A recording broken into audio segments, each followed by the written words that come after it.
شریعت میں ہر قسم کا سود ممنوع ہے. قرآن میں اللہ رب العالمین نے ارشاد فرمایا وَأَحَلَّ اللَّهُ الْبَيْعَ وَحَرَّمَ الرِّبَا. اللہ رب العالمین نے بے کو حلال کیا ہے. بے خرید و فروخت، کاروبار، تجارت کو اللہ تعالیٰ نے جائز قرار دیا، حلال قرار دیا ہے، اور سود کو حرام قرار دیا ہے. اسی طرح سے اللہ تعالیٰ نے دوسری جگہ ارشاد فرمایا یا ایھا الذین آمنوا لا تاکلوا الربا اضعافا مضاعفا.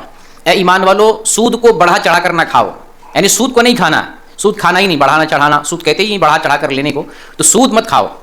اور حدیث میں جیسے رسول اللہ صلی اللہ علیہ وسلم کے تعلق سے بیان کرتے ہیں جابر رضی اللہ تعالیٰ عنہ، یہ صحیح مسلم کی حدیث ہے، 1598 نمبر کی حدیث ہے. وہ بیان کرتے ہیں لعن رسول اللہ صلی اللہ علیہ وسلم آکل الربا وموکلہ وکاتبہ وشاہدیہ، کہ رسول اللہ صلی اللہ علیہ وسلم نے سود کھانے والے پر لعنت کی ہے، سود کھلانے والے پر لعنت کی ہے، اور سود لکھنے والے پر لعنت کی ہے.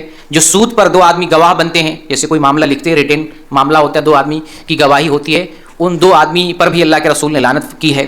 تو یہ 4 قسم کے لوگوں پر اللہ کے رسول نے لعنت کی ہے، جو سود کھاتا ہے، کھلاتا ہے، لکھتا ہے، گواہی دیتا ہے. اور حدیث میں بتایا گیا کہ گناہ میں سارے لوگ برابر ہیں. ایسا نہیں کہ دینے والا اس کو زیادہ ملے گا، کھانے والے کو کم، یا جو ہے لکھنے والے کو کم، نہیں، سب گناہ میں برابر، سب کو اتنا گناہ ملے گا. اسی طرح سے بخاری کے اندر حدیث ہے، بخاری کی حدیث ہے 2085 نمبر کی. نبی کریم صلی اللہ علیہ وسلم بیان کرتے ہیں کہ ایک رات سویا ہوا تھا، خواب میں دو لوگ آئے، 2 فرشتے آئے اور مجھے لے گئے بیت المقدس کی طرف. پھر وہاں سے وہاں سے ہمیں لے جایا گیا ایک نہر کے پاس. وہ خون کی نہر تھی، اس کے اندر خون ہی خون بھرا ہوا تھا.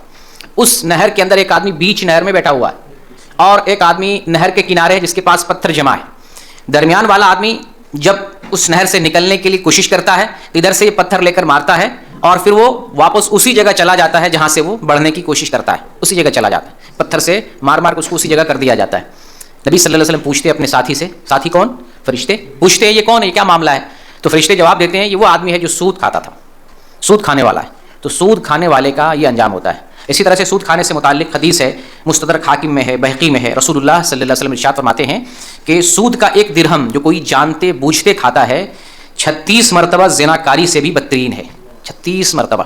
شیخ البانی نے اس حدیث کو صحیح الترغیب میں صحیح قرار دیا ہے. اسی طرح سے ایک حدیث ہے ابن ماجہ میں 2274 نمبر کی حدیث ہے. ابو ہریرہ رضی اللہ تعالیٰ عنہ ارشاد فرماتے ہیں کہ رسول اللہ صلی اللہ علیہ وسلم نے ارشاد فرمایا سود کے 70 گناہ ہیں، اور اس میں سب سے ہلکا گناہ ہے کہ آدمی اپنی ماں کے پاس آئے. اور اس سے آپ اشارہ سمجھ سکتے ہیں، اپنی ماں کے پاس آنا یا اپنی ماں سے نکاح کرنا، اشارہ جو ہے گناہ کی طرف ہے، بے حیائی کی طرف ہے.